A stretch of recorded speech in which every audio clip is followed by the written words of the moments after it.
আজকে কথা বলবো আসসালামু আলাইকুম সবাইকে চুম্বক নিয়ে। চুম্বক একটি তো জানেন পৃথিবী একটা বিরাট চুম্বক তন্ত্র, এটা ডক্টর গিলবার্গ বলেছেন। চুম্বকের তো আকর্ষণ বল এবং উত্তর মেরু এবং দক্ষিণ মেরু বরাবর থাকে।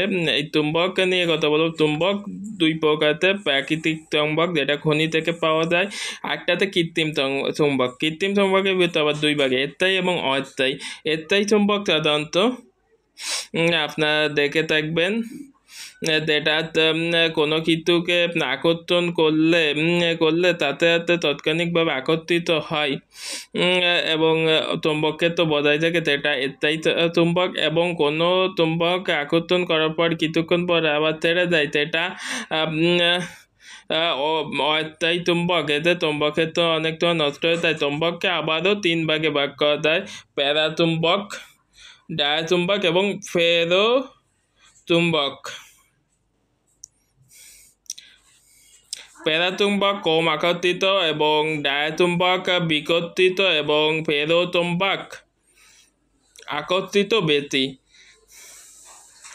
প্যারাচুম্বকের উদাহরণ হতে প্লাটিনাম এবং ডায়াচুম্বকের উদাহরণ হতে তামা এবং দস্তা। এবং ফেরো চুম্বক আকর্ষিত বেশি, সেটা হচ্ছে আয়রন এবং নিকেল। এই পর্যন্ত, সবাইকে ধন্যবাদ।